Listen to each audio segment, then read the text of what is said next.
Good evening. Today is Monday, January 7th, 2019. This is a meeting, a board workshop. Tonight we will have an assessment report. If we could start first with the Pledge of Allegiance.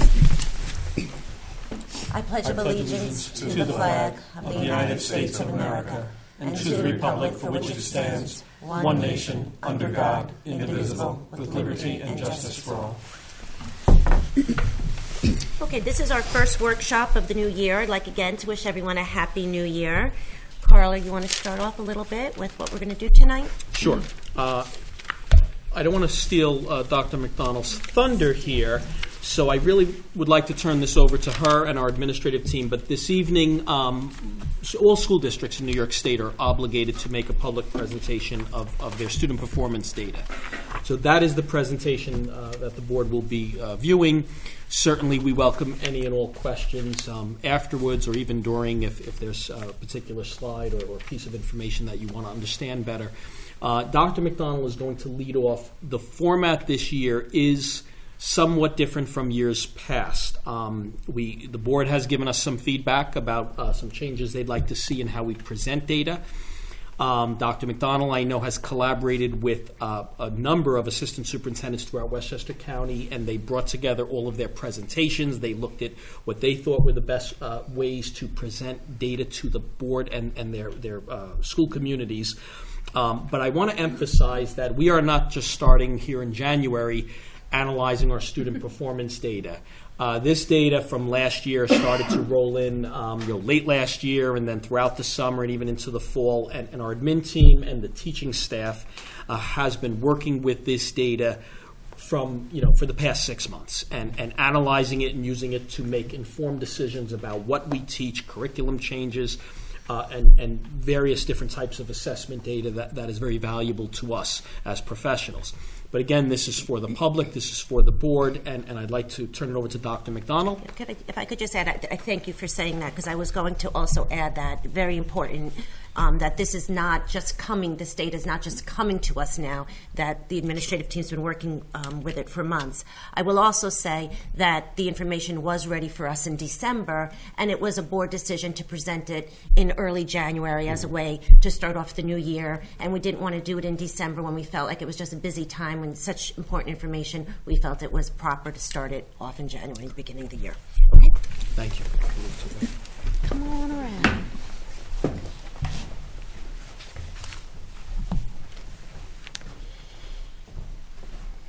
All right. Well, as Mr. Albano alluded to, we'll be taking a different tack on looking at data this year than we have in the past. There are reasons for that I will be talking about as we go on, one of which, as Mr. Albano talked about, was really getting together with my colleagues in the region and looking at how we present data and what data is of value and how do we make sense out of what we're looking at. So the first thing that's different for us is we're going to look at grades 3 through 8 together. It's a testing system, grades 3 through 8. And one of the things we're working very hard on is not working in silos of one building, another building, another building. And so we decided to look at the data across, elementary to middle, since it is a testing program, so that we're all working together and seeing what it is that we have. So as the New York State report card does, and as we have done every year, we just take a moment to remind the community and our board what our demographics look like. So this was our demographics as of Bez Day, which is in October.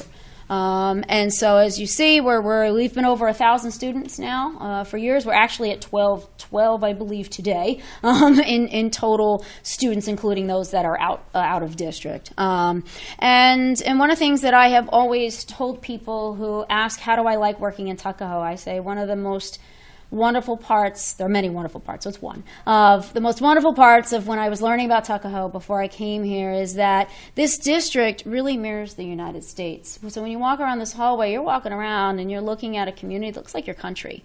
And that's pretty neat to be looking at that in that way. So there were some trends, and I'll tell you two of them, and then I have to give you the massive caveat. ELA grades 6 and 7 had their highest percentage of students that were proficient since we began Common Core testing, and in Math 3 and 7 had their highest since we started. But this is a quote that we need to read in its entirety. This is from the New York State School Report Card. Due to the state's new two-session test design and performance standards, the 2018 grades 3 through 8 ELA and math results cannot be compared with prior year results. The new baseline established this year will enable comparisons for 19 and 2020. So, that being said, we still want to know, did our kids do better this year than prior years? And so knowing that it's a completely renormed test, it's completely redone, it's only 2 from 3, we have to take any comparisons with a massive grain of salt and not overstate our awesomeness, because you don't know if it's really about awesomeness, because you can't statistically validly compare. All right, so we need to know that.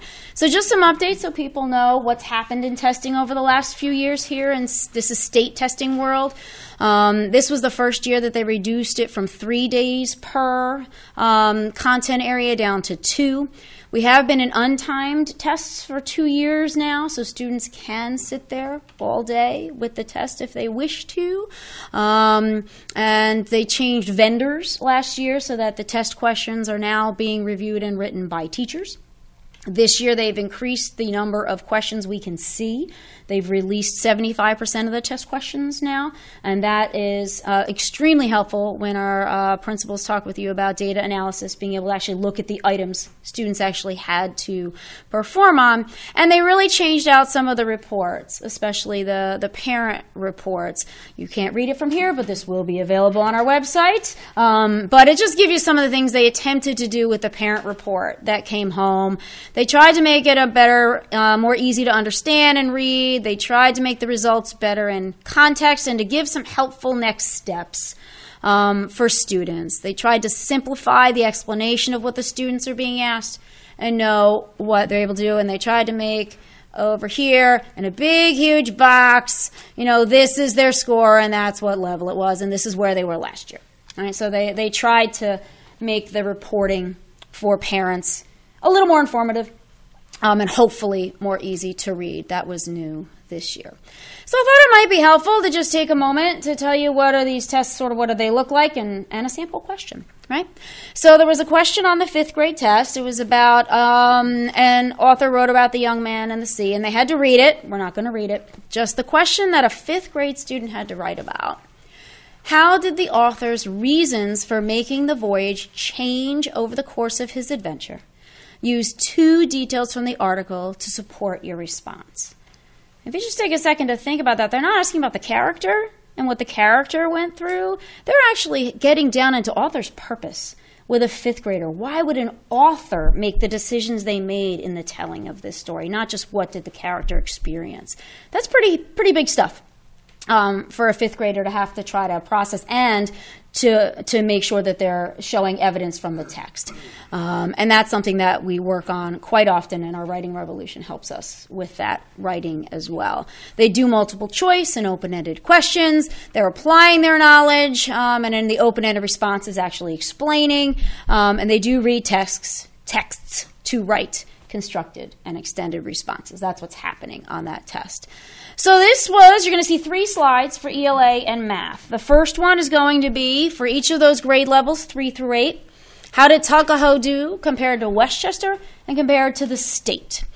In this particular slide, Tuckahoe is the blue, and this is our passing, or known as proficiency rate. We have made the choice not to publicly present our level 4s because we can't compare the data. It doesn't have statistical significance.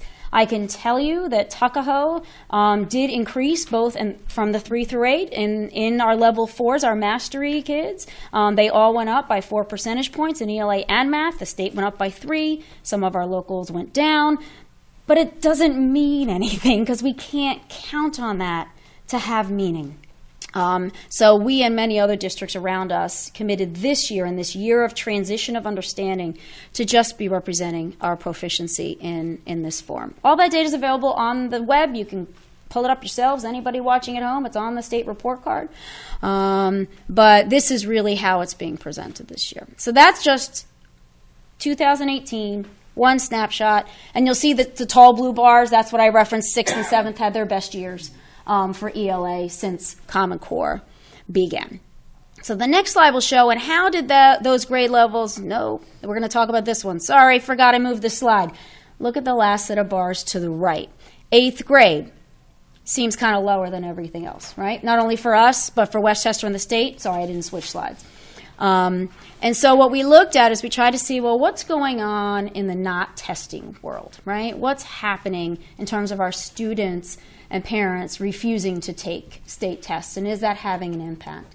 And I can tell you last year in 8th grade, 46% of our students refused to take this test, were not tested in 8th grade. So you're only looking at data for a little over half of your kids. So we don't know what the grade level as a whole would have performed at had everyone sat for that test.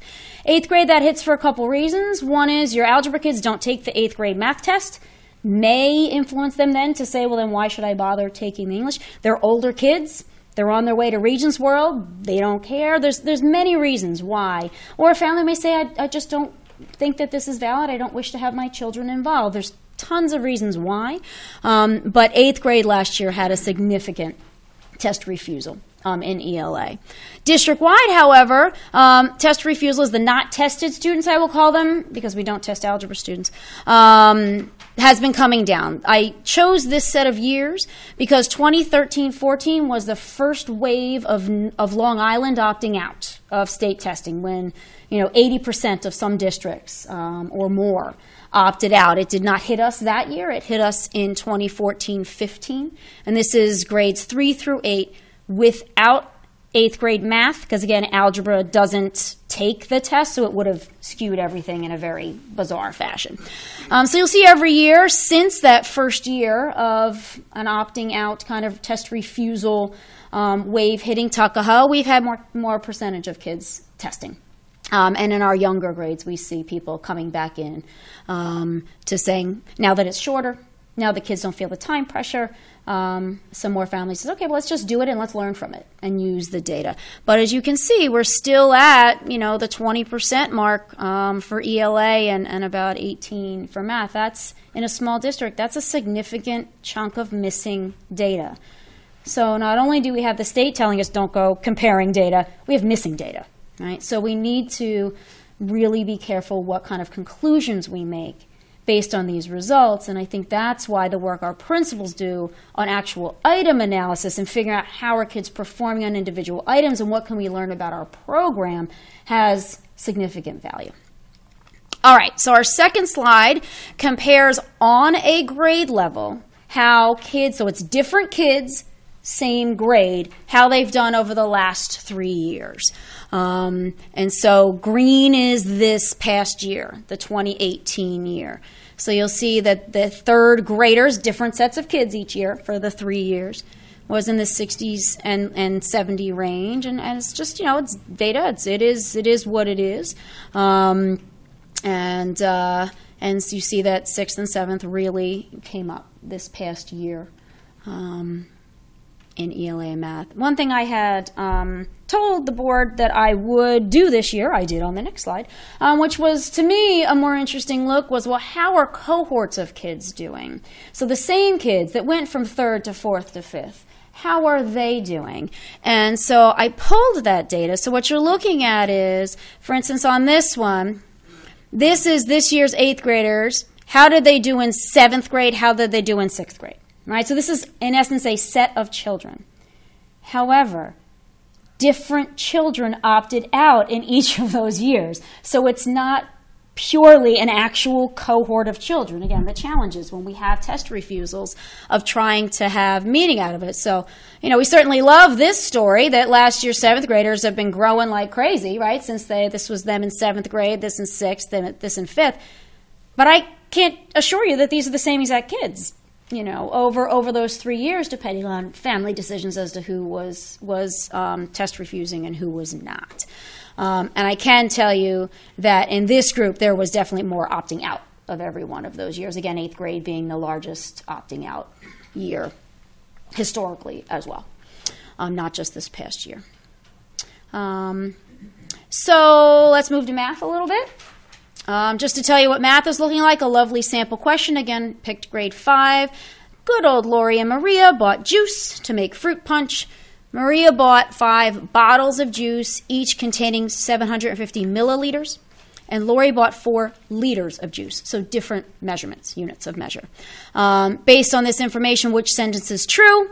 And they had to do the conversions within a system. They also have to know how to, there are other conversions, but this was within understanding the base 10 system of milli, centi, deci, and working that out, getting them into a common unit, and then making the correct comparison. Math does have multiple choice and open-ended questions. They do, as with ELA, have to apply their knowledge.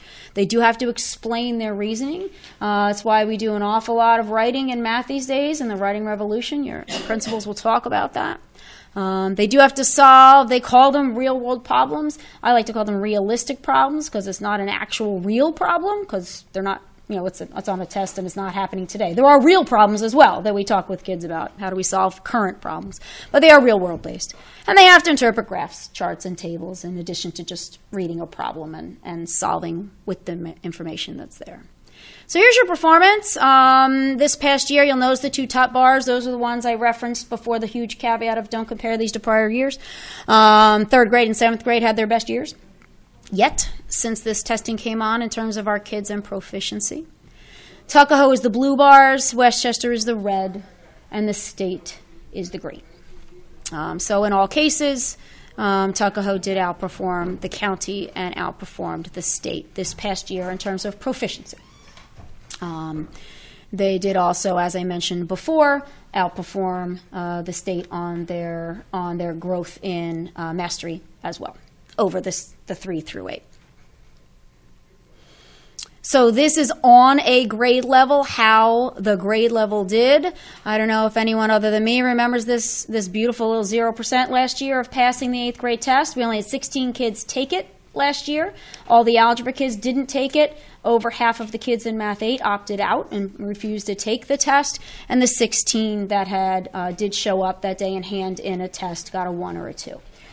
So this past year, clearly, success in at least believing that we need to put a little more in and hopefully had some more better achievement in there. Math 7, you can see, has had a decent amount of growth, and I will keep pausing. And I'm a mathematician, so I twitch with this whole chart because I should not be comparing that beautiful green bar to anything else because it was It was the cut scores and the actual scale scores were completely changed. So we should not be looking at this as, ooh, look at that amazing growth. We do not know whether, for example, this 69% is identical to this 79% or whether 79% is a massive amount of growth because they're scored differently prior years to this last year.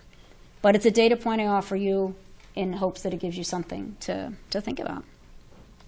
And this is the cohorts of kids, right? So this is 8th grade, makes sense because the algebra kids are not in that bar, but they were in the 7th grade and the 6th grade bar, right? So when you take them out, clearly you're going to lose their higher performance.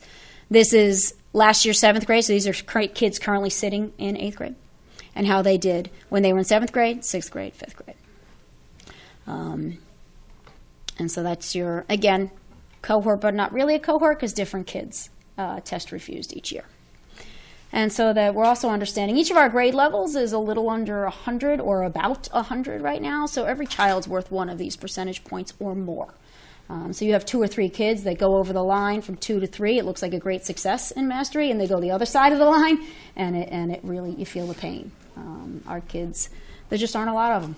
And when you've got 20% of them refusing, then they even count more each. So your science scores have been, I actually am wondering what that chart has changed since I last saw it. So I will double check those numbers for you and make sure that they're correct. Science in fourth grade. Oh, that's Tuckahoe, Western State. Yeah. I thought it was ours over time. I'm like, that is not the right data. Big breath for me. Okay, so Tuckahoe is the blue, county is the green, right? County's red, and the state is green. That actually makes sense to me, yes, that our fourth grade scores have consistently been up near 100, which is what the next slide shows. This is the slide I thought I was on. And that's our kids in terms of passing these assessments. In 8th grade, we do have the students who take earth science as a course also take the exam. It's a multi-year science exam, so it's not just about 8th grade. It's 5th, 6th, 7th, and 8th grade, because the last time they took a state test in science was 4th grade. And so we do feel it does still have validity because they took all those classes as well. Different than algebra, where they just never take 8th grade algebra, 8th grade, and they're taking an algebra course. So that was a decision that can always be revisited, but that's been the practice of the past at least 5 years, that algebra does not take it in 8th grade. They don't take the 8th grade test, but science does take both tests.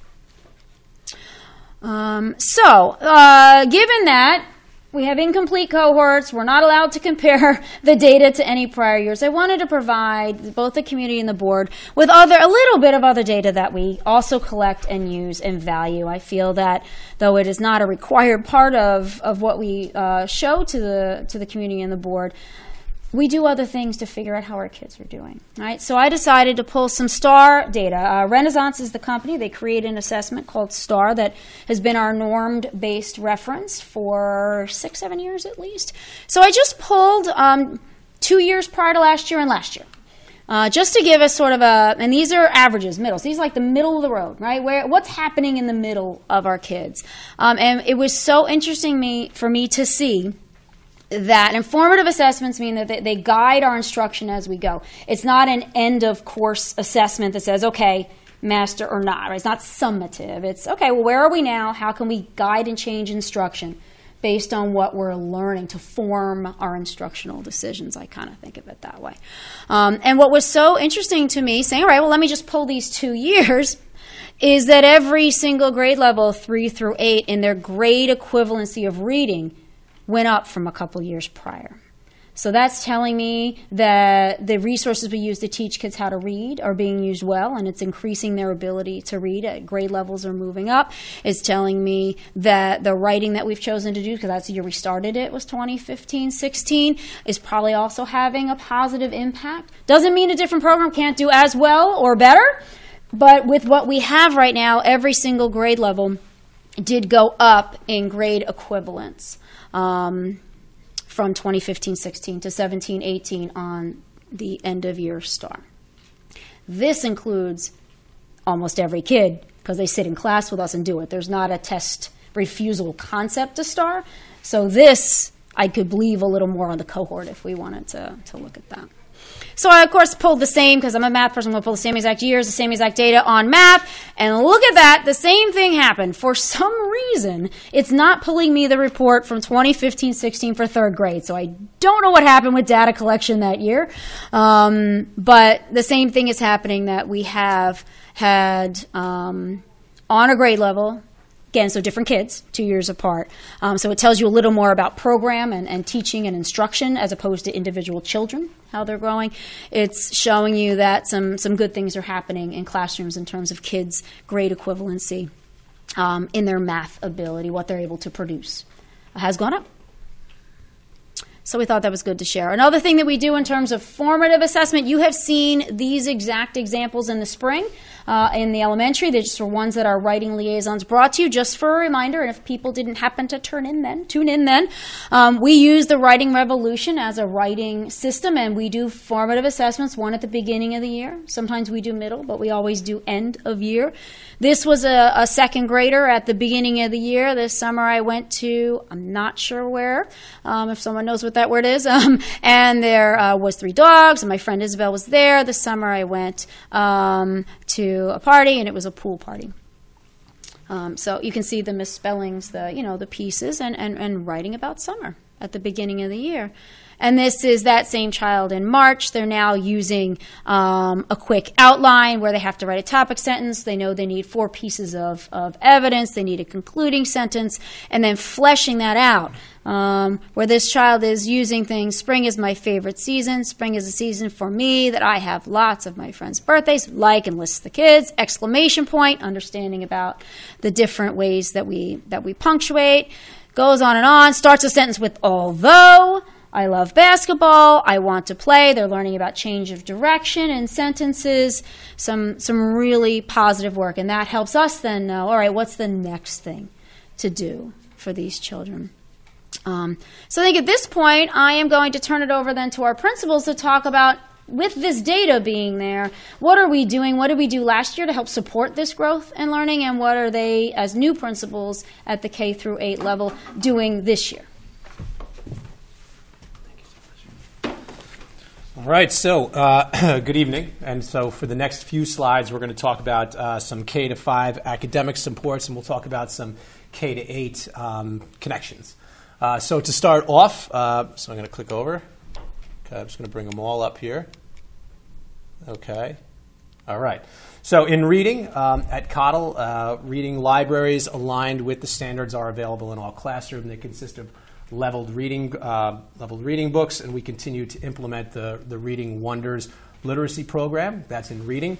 In math, prior to this year, I learned that in K through 3 had previously transitioned to the 2.0 version of Envision Math. And this year, we are transitioning in grade 4, and next year, 5th grade will be our final year to transition to the 2.0 version of Envision Math. And in science, between last year and this year, we have included many opportunities for hands-on learning for our students, especially the Cottle Science Fair, which I am very excited for my very first Cottle Science Fair. I've heard some amazing things. I've been working and meeting with Mr. Fusco and Mr. Kilgallen, and we've pushed back the date a little bit to get best prepared for it, but I'm looking very forward to that first experience, K-5 Science Fair. Outstanding. And looking ahead, we'll be expanding our hands-on learning with the creation of our new Innovation Lab. Looking ahead to next year and the part of the capital project. We're very excited for that, and perhaps the rollout of a new STEAM program. So we're very excited for that. Okay. Okay. So in addition, some specific support initiatives were implemented this year. Last year, RTI protocols and procedures were updated and are now being implemented this year. In addition to that very wonderful hard work that was done last year, this year we're putting a greater emphasis on what is Tier 1 intervention. Tier 1 intervention is essentially the first step in our RTI process. It is targeted intervention that is done by the classroom teacher individually or in a small group in the classroom setting. We've had some outside professional development come in this year and meet with our K-2 teachers, and we look to expand that to our 3 to 5 teachers later this winter or in the spring. And the goal of that professional development is to continue to help us find the best ways to target specific skills and concepts, and then what interventions will best impact and boost those skills and improve the skills and those concepts for those students. So we're really looking at that this year. During our October extended day, Mr. Kilgallen and myself reviewed state testing data from last year's New York State ELA and math test. The LYRIC, or the Lower Hudson Regional Information Center data warehouse, provides a plethora of data to schools to be able to really get into the nitty-gritty of the data, the information available to us as a result of state testing. And Mr. K and I spent a good amount of time digging into that data, consolidating it, forming some data binders, and had some very productive meetings with our teachers. And it really does help to guide our instruction and adjust programs and approaches and strategies in the classrooms. So that was a wonderful extended day meeting in October. Additionally, we do plan to provide our faculty with additional professional development in how to best interpret and analyze the star renaissance data, which rolls right over to our next slide. Again, I'm just going to put all these up. Okay, so as Dr. McDonald mentioned earlier, star renaissance assessments are primarily given 3 times a year. The beginning of the year, at the middle of the year, and the end of the year. In reading and mathematics, they help measure growth from the beginning of the year to the end of the year. But similar to that data warehouse, Star Renaissance offers an incredible analytic breakdown of data, so we can hone in on specific skill areas where a student may be showing weakness. So we're focusing on administering that not only 3 times a year, maybe 5 times a year, because the more that information is available to us, the more it helps us to continually help us to guide our instruction, adjust programs and approaches, in addition to classroom assessments, both formal and informal, and of course teacher observation. So we're looking to bring in more PD for our Star Renaissance. We have conducted, and of course we'll continue to conduct faculty meetings and extended days every month, in addition to the data analysis PD and the RTI PD that I mentioned earlier. We have outside experts coming in to speak on the topics of ENL and, of course, mental health awareness. And I know this is where I'm going to kick it over to Mr. Stiefel, but just real quick, I believe this is our 3rd year in Tuckahoe rolling out the Writing Revolution. This is our third full year rolling it out. So when I first arrived in Tuckahoe, I went to the Writing Revolution workshop in New York City at NYU, and I was so impressed with the program. But what I was even more impressed by was when the school year started, I got to see firsthand how consistently these strategies are used in the classrooms each and every day. It was truly impressive and continues to be. And I know I see that in Cottle firsthand every day, but I know it's a K-12 writing initiative. So I hear the same thing for grades 6 through 12. And I just want to take this opportunity to recognize Ms. Kelly Donovan and Ms. Kristen Cardone. They are the Writing Revolution liaisons down at Cottle. They do a wonderful job going out, attending Writing Revolution workshops, coming back and turnkeying that information for our staff. Actually, they will be leading our upcoming faculty meeting in February on the topic of Writing Revolution. And of course, we'll be working with the middle school to ensure curriculum transition and smoothness of introduction to instruction going into the middle school. Actually, Dr. McDonald and myself had a recent meeting with 5th and 6th grade teachers, primarily on the topic of mathematics and how to best ease that transition as our students make the jump from Cottle to the middle school in the area of instruction and curriculum when it comes to mathematics. So it was a wonderful first discussion, I think, and I look forward to expanding on that to other subject areas with our Cottle teachers and our middle school teachers. So some great things happening here at Tuckahoe. Absolutely love it. Mr. Stiefel. Thank you, Mr. Marash. Okay. Now, this is the right click for advancement right. here. Yep, that's it. I'll take you on the next slide. Welcome, everybody. Great to be here. I'll talk about the bridge from middle school and then to high school. Some of the things you've heard already because these are district approaches and things are happening across our buildings. But at the middle school, the writing curriculum liaisons work in all of the subject areas, which is really amazing. It's not just ELA, it's math, it's science, it's social studies. We have 2, Ms. Sloan Dill and Ms. Kate Arpaia, who turnkey the training based upon the gaps in the teacher's schedule so that they're hitting them when they're not teaching. And then they're also doing that work in our professional development time. There's differentiation of instruction in all of the classes. This is a very hard thing to do, but the teachers have been working on it for a number of years. They're trying to get tiered learning happening, where students are being met at the level where they are, as opposed to one standard for all students that they're reaching for. You heard Mr. Marash talk about ensuring that there's curriculum and instructional connections between Cottle, the middle school, and the high school. Our current focus really is on what is the difference that students face as they go and they change from a 5th grade math student to a 6th grade math student. So we're meeting with our 6th grade math teacher recently and who has gone to observe classrooms in the 5th grade. And we're looking at our program. We're saying, well, how much contact time do our middle school students have in middle school mathematics versus elementary school mathematics? And how can we make adjustments in order to better serve them? Other supports that we have in place, and this is one of my favorites this year, the book PACS came out of this work. And also we have a library of electronic resources that's pushed out to students every year in the form of a selected authors' choices for the students. And they get to go online and pull books from the public libraries. It's really fantastic. And we all know how important it is for students to keep reading over the summer. So there's a Summer Scholars Program where the students come back and they're learning here over the summer.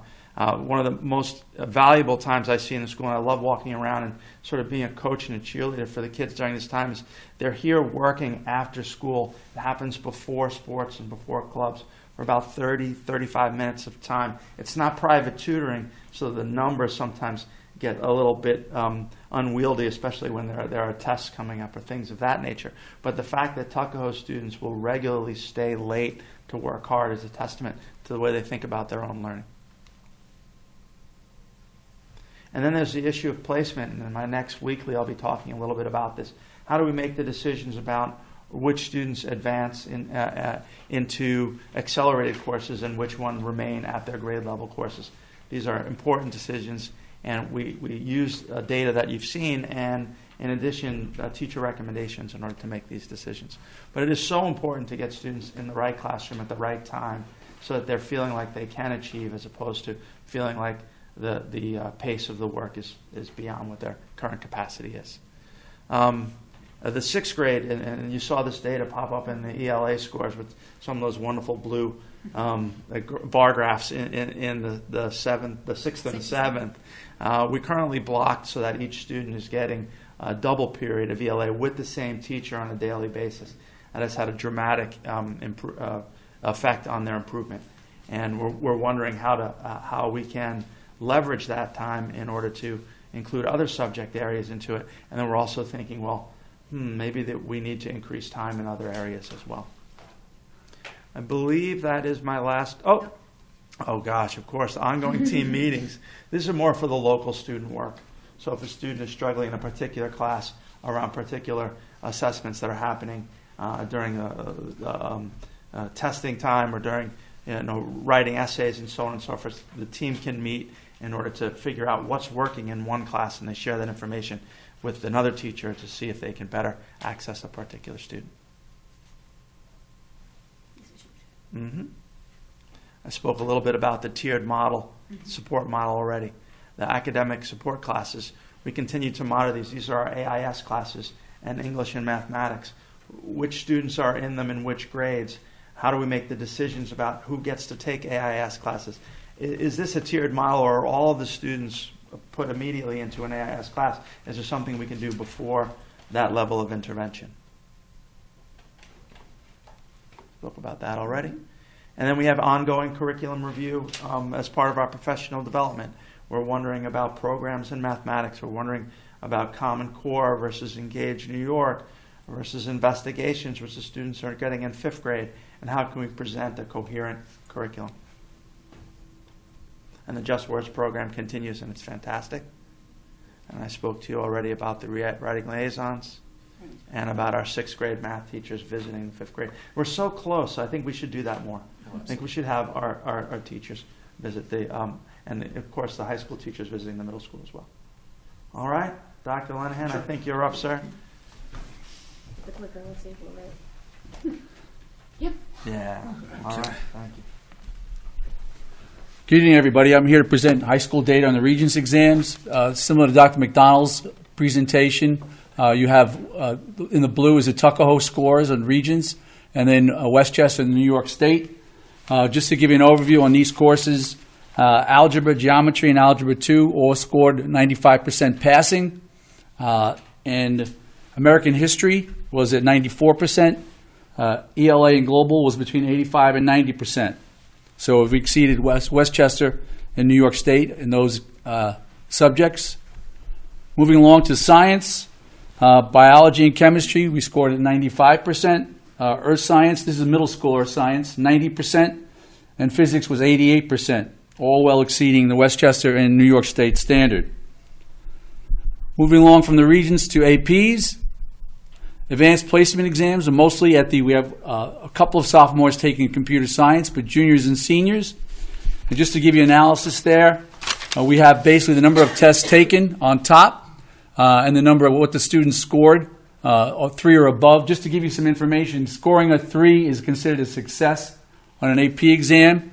So we had 98 exams where 3 or above was given. About 77% of the students scored 3 or above.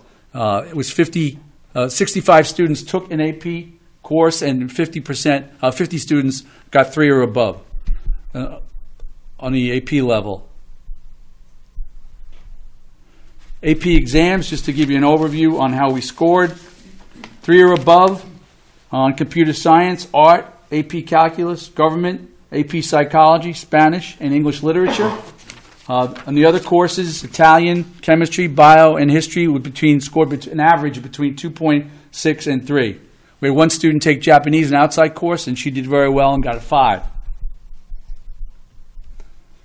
The class of 2018, just to give you a summary, we had 72 students graduate, 96% enrolled in 4 or 2-year colleges or universities.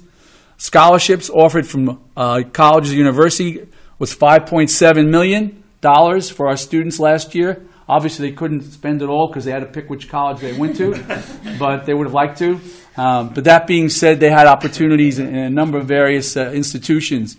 From our guidance department, which works very hard to get scholarships from local communities, jobs, grants, it's $69,000, almost $70,000 went to scholarships, and that was to every student that applied.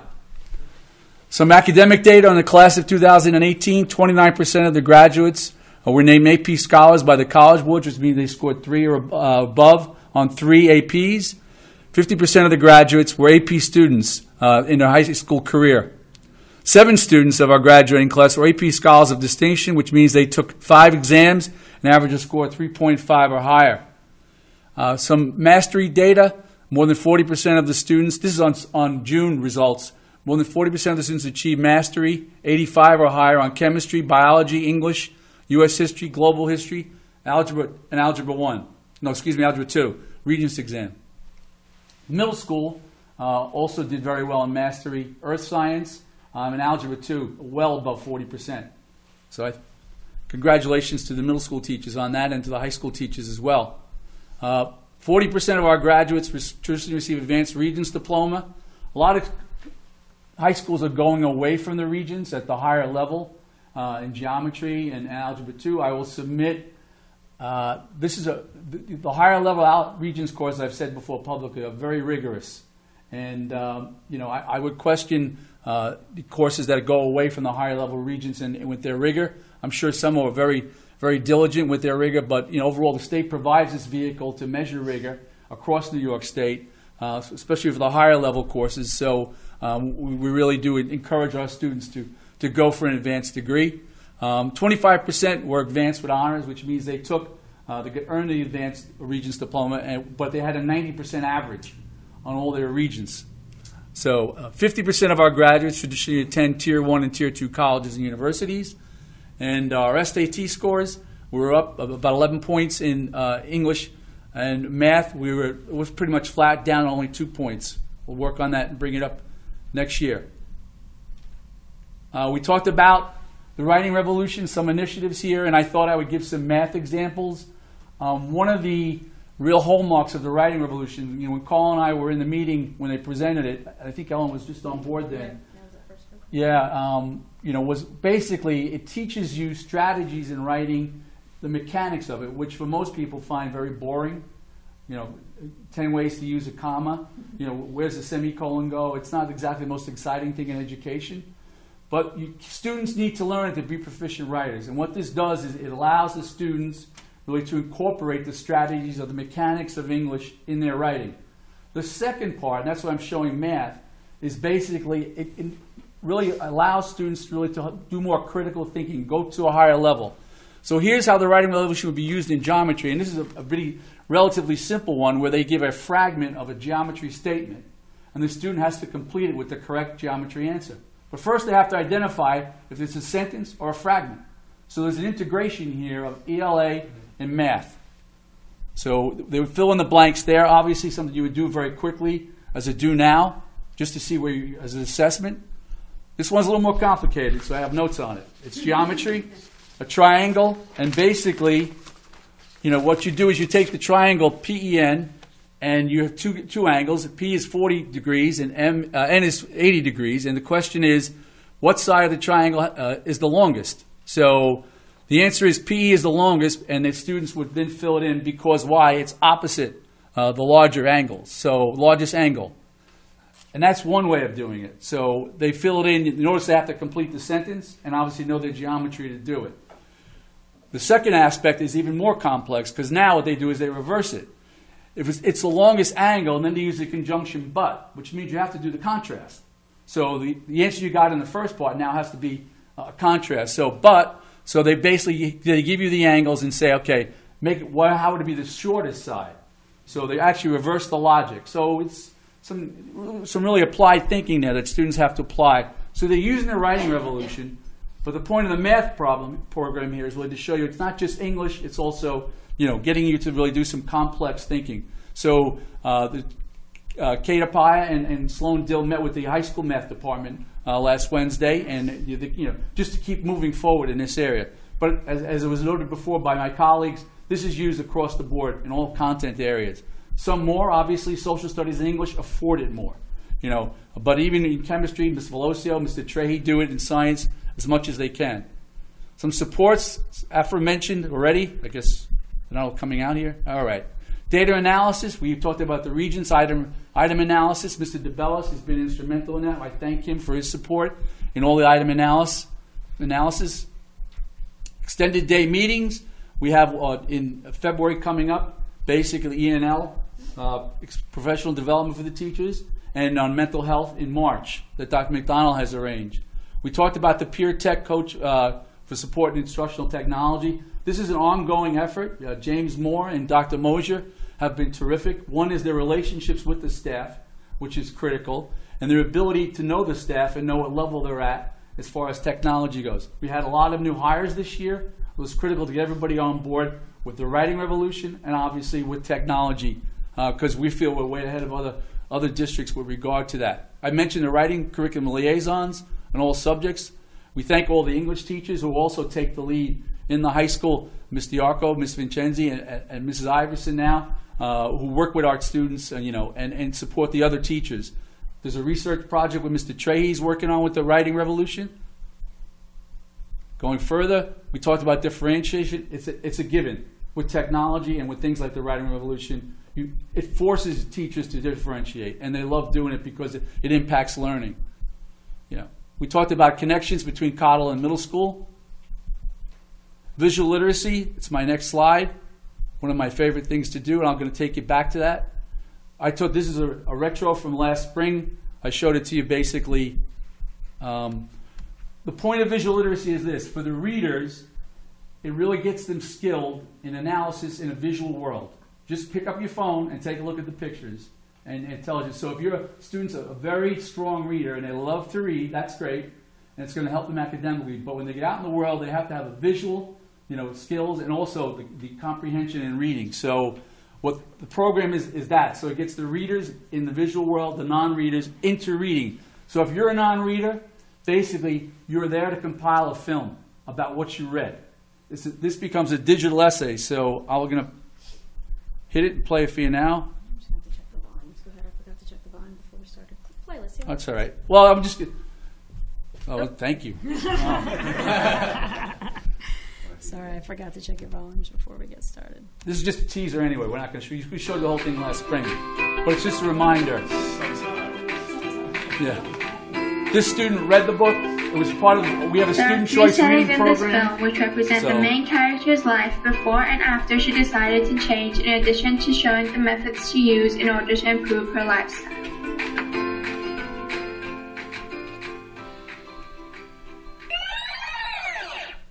The black and white pictures were used to show the main character's past, while the colored pictures represent the main character.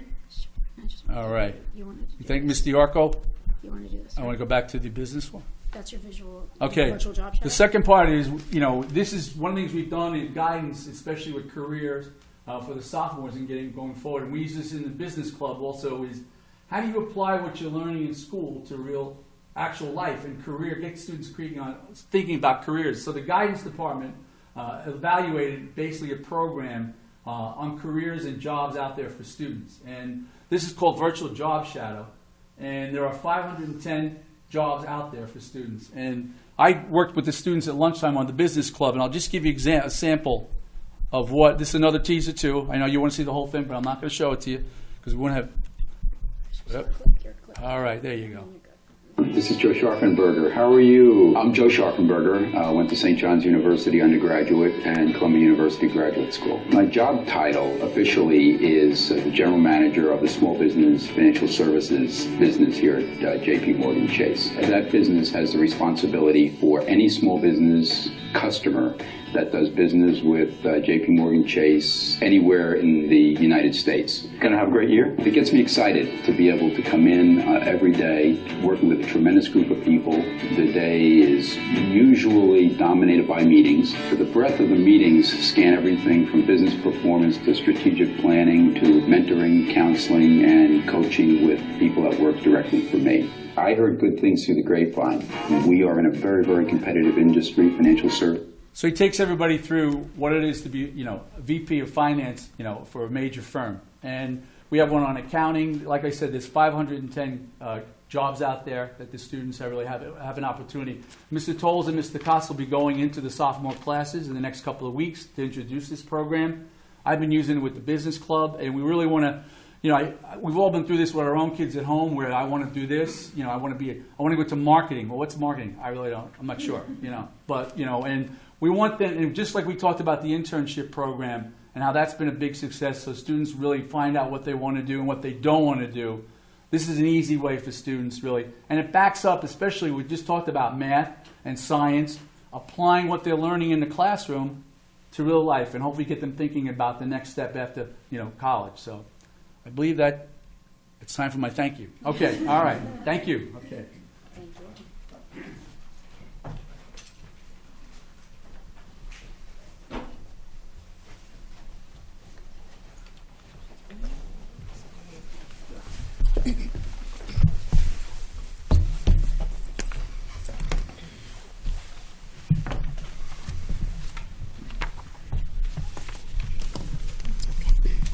Okay, thank you. I'm going to just open it up to the board if there's any questions or comments. Cynthia, you want to? I just have a couple.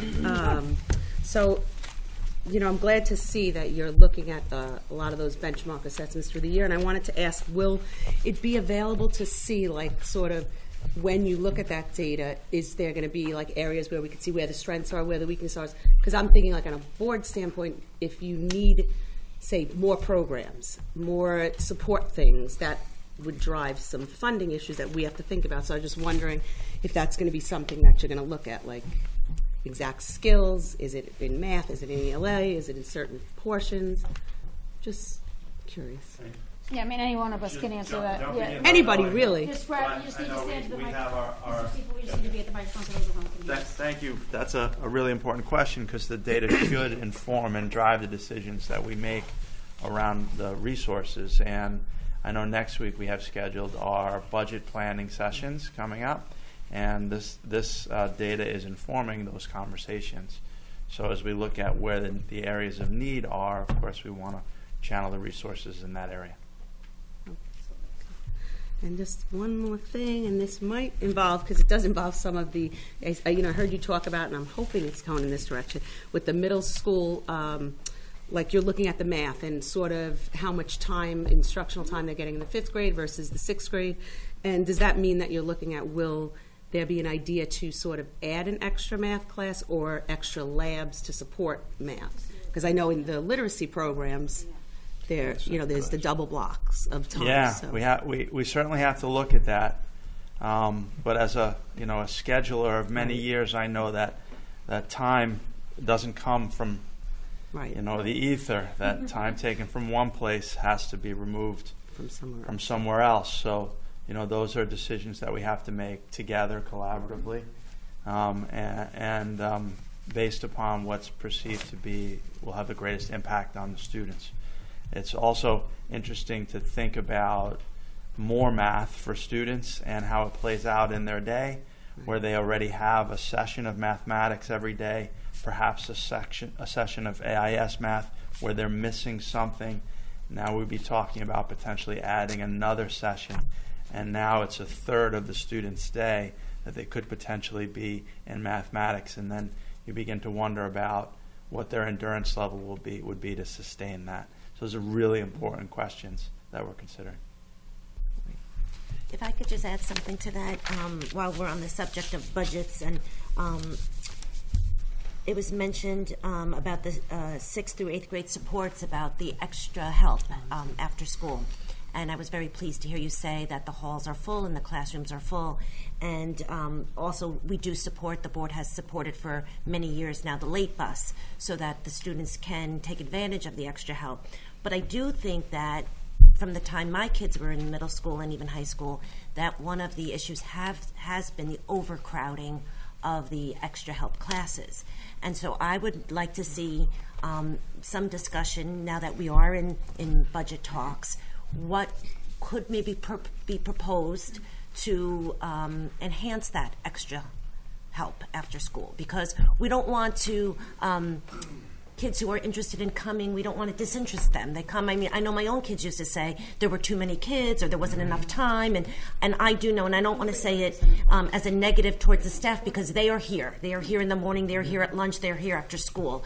But for the students who do go after school, how we can better support our teachers and staff, and, you know, at the end of the day, the students, to best use that time. Yeah, and that's something we can absolutely, you know, talk about, you know, as a team, as if we, you know, want to bring to you the idea of, some people call them learning centers, you know, or that office hours, things that are in addition to the extra help, where it might not be your teacher, but it's a specialist in the area. So you know, there'd be, you know, math, you know, center on Tuesdays and science center on Wednesday. In essence, it'd be similar to a club kind of thing on the teachers, you know, side. That it would be something that they could run. For an additional, you know, stipend kind of idea. I mean, we can look at that and see if it makes it to the you know, to the top of the priority list of what we have to do. We're happy to look at that. I guess this is along the lines of the extra help as well, because I do know that some teachers do it twice a week for the half hour and some do it an hour. Once, yeah. However, due to clubs and sports that start during that time, it does then impact students. If they wanted to go, they may not be able to.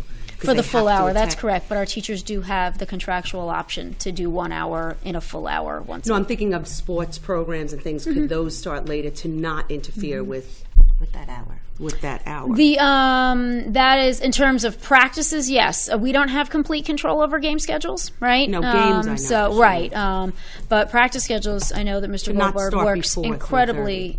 He works incredibly hard on trying to make sure that kids can always get to those full extra help sessions, and they aren't penalized on their team. And if there does start to be an issue with that, that needs to go straight to Mr. Goldberg to say, you know, of course our kids need to prioritize their. Well, I think they help. feel pressured. So if I know, there was so no we got conflict, to figure that. Yeah, so it's certainly I'll revisit that conversation with him. No problem. I don't think the coach. I don't think the coaches or the teachers make them feel that way. Good. I think they put it on themselves. Like if they know there's a conflict, they don't want to. Yeah, I'll revisit that with Mr. Goldberg. I'm happy to do that. So on that thought, I had a conversation over the weekend with a friend of mine who was he has a couple of children in Westchester County, and what they do is their days finish 2:30, 20 to 3, and then those who are participating in athletics or club activities, they don't begin until 3:30. Yeah, that's and what then I'm as asking. part of one of the requirements is whether they go for extra help or not, they at least have a place to go where they can do work. Right. And they're required to do that in order to continue. In order to go on to participate. their participation thing, right? Thank you for that. I mean, that's the way it's done in colleges and universities, where Right. the student Yes. athletes are supported with extra whether it be one-on-one tutoring, office hours, this type of study halls, right? Similar thought process. Okay, I did also. I'm sorry, Rob. Did you have anything else you want to add? Yeah, a couple of Go things. ahead. One, first, thank you for. I think we've spoken about this over the last couple of years of my time on the board about specific concerns that the board has talked about, even with different board members. So thank you for coming up with a different approach and talking about the data a little bit differently. I think it's helpful. And you talked about it, and I just want to comment on it. The state, you made an emphasis to talk about the footnote that it's hard to compare year over year, and I appreciate that, and I understand it, especially I think how you explained it. Yeah. So in light of that, and I think you touched on it with STAR assessments. Is that something where you're going to get more into that, get into the data a little more, and is that something I know I would love to have you come back somewhere down the road and talk a little bit about what you find there? I understand that this is only one part of the data. Yeah, we could take every one of your meetings and talk about data, and I would love it because I love data. Yeah, we can come back and we could do one basically on formative assessment, those non-state assessments, like we gave you just a teaser, a little bit of very high-level glimpse of what we see in STAR, and we can sort of teach a little more about how we drill down and what do we see and how does it help us form groups and how does it help us target interventions. We'd be happy to share a little more on that. Yeah, I mean those couple of charts where you talked about the STAR assessment, you did I think back a couple of years. I did 2-year gap. Right. Yeah. I mean, just seeing that chart of how you could see that progression. I mean, that's and I didn't know I would see it when I pulled it. I said, I don't know what I'm about to say. Oh yeah, because I look at it sort of with cohorts of kids and had not done that specific look before this. Yeah. And again, the big issue there is the refusal rate. And on I the state think, though, it's nice to see that number come down. Yeah, it's coming down. And I think a big part of that was the way that Mr. Cuglietto communicated to the parents, not just once, but several of the weeklies that I saw, where he was the changes in the format, the changes that were made, encouraging parents to not be so stressed out and concerned. And I think that really went a very, very long way. So I think we need more of that going forward.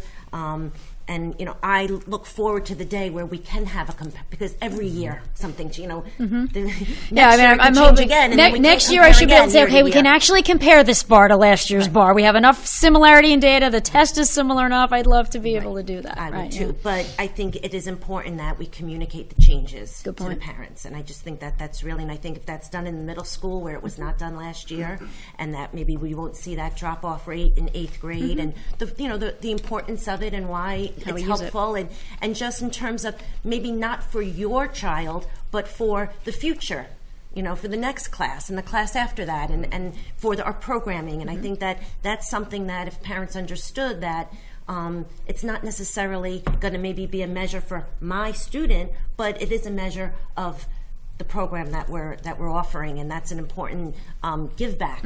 Really, as you're leaving 8th grade, something you're leaving back to help us moving forward. And I think that more needs to be communicated on that and the importance of it, and why it's important to sit for the test, in my opinion.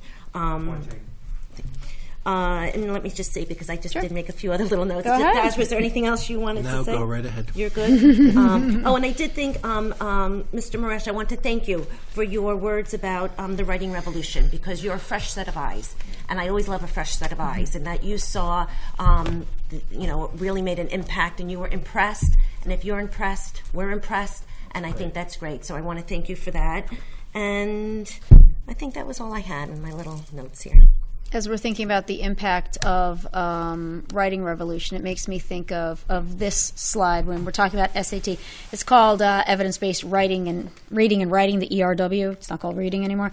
But when you think statistically of a jump, that's a jump from 17 to 18 in their ability to read and write and show that on the SAT.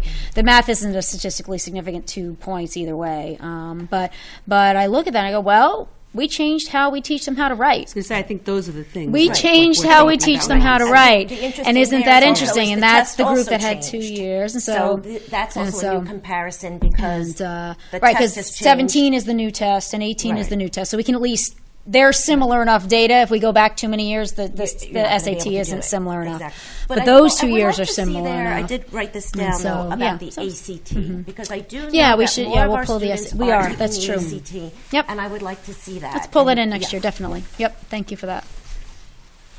But a couple other thoughts. Just one, it was nice to hear a few of you mentioned it about the tiered approach to learning. I think we're in a small district, and I think that's something that could easily just go to the wayside and not be addressed. We have such a range of students, and we're small, that the fact that you notice and you can try and get to each one, and it's a different approach for each student depending on where, I think that's very important. I was glad to hear that tonight.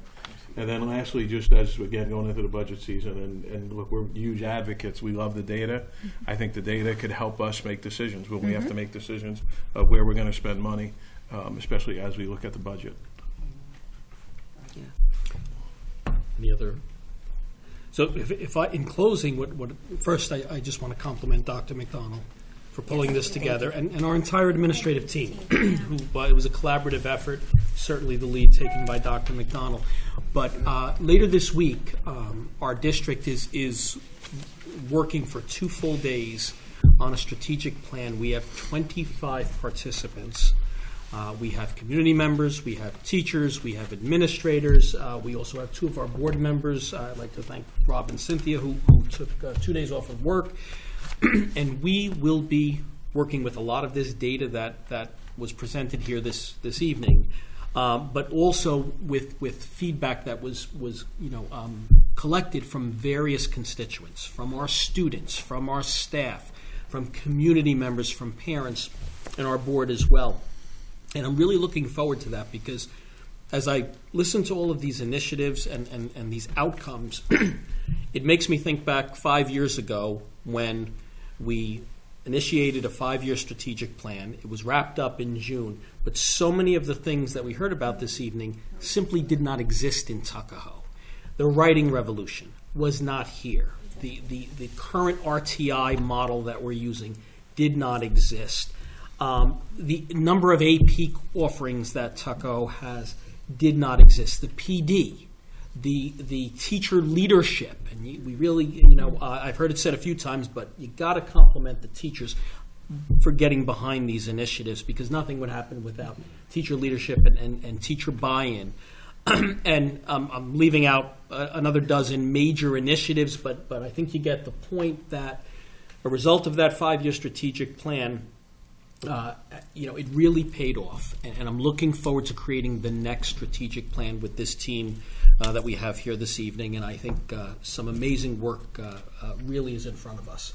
So again, Dr. McDonald, thank you for the presentation. We look forward to working on Thursday and Friday. Thank you. Okay, and is that it for tonight? That's it, Carl? Yes. That's it. Yep. Okay, so we will return next week, right, next Monday. It is, right, yeah. Yes. Our the regular 14th. meeting is January 14th, 7:30. Thank you. Office hours. Good evening. Oh, office hours. Again, let our district clerk, Lauren, know by Wednesday if you'd like to meet with the board for our office hours, which would be on the 14th, Monday the 14th, from 6 to 7. 6 p.m. to 7 p.m. Correct. And you can make an appointment with Lauren. Thank you. Thank you. Good night.